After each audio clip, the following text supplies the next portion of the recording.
家风情 Learn about another voice and culture of Taiwan with We Love Hakka. 现在就让我们加入客家风情，一起发现客家之美。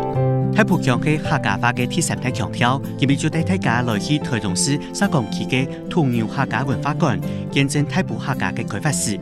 今日喺台灣地嘅用神法文化博物館為理念設計哦。The Tunyo Hakka Cultural Museum in Shigang is the historical home of the Liu family, with a history spanning more than 3 centuries. It was partially destroyed after the 921 earthquake in 1999, and after reconstruction was made into a cultural museum. Tourists can not only visit the precious cultural relic, but also participate in traditional Hakka events and learn more about Hakka culture and the history of the Liu family home. Hey, what's up? Welcome back to another round of Talk About Hakka on ICRT. Hello， 大家好，我係邊個 Leo。Hello， 你好，大家好，我係 Joseph Lin。Leo， 你好像在講說客家的幾個腔調嘛，然後我們都知道，四線啊，對，我這種海陸啊，海陸是粵春那種，對，是最大的2個腔嘛。對，第3大如果硬要講的話是哪一個？那我就要講一個口訣，四海大平安。大就是那個什麼大埔腔。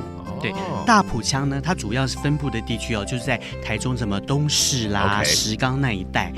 所以呢，如果你想了解这个大埔腔的一些文化的话，你可能就到这个台中市的土牛客家文化馆就在石冈那个地方。所以是在养牛然后耕种的地方，土牛嘛？并没有哦，不是那土牛不是叫土牛，就叫最近有养牛啦。客家文化馆是什么呢？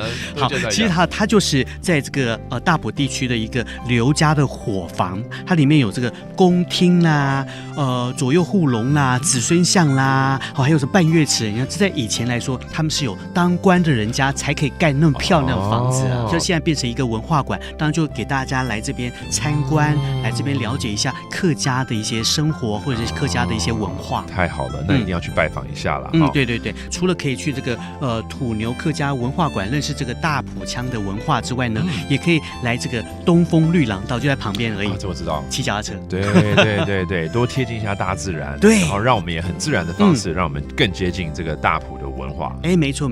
那我们就来教这几个单字哦。The place where you can learn more about this culture, 大埔 culture, is called 土牛。Okay, and it's based from an old house, which in Hakka is called a 伙房。后房。And when you have time, go visit it.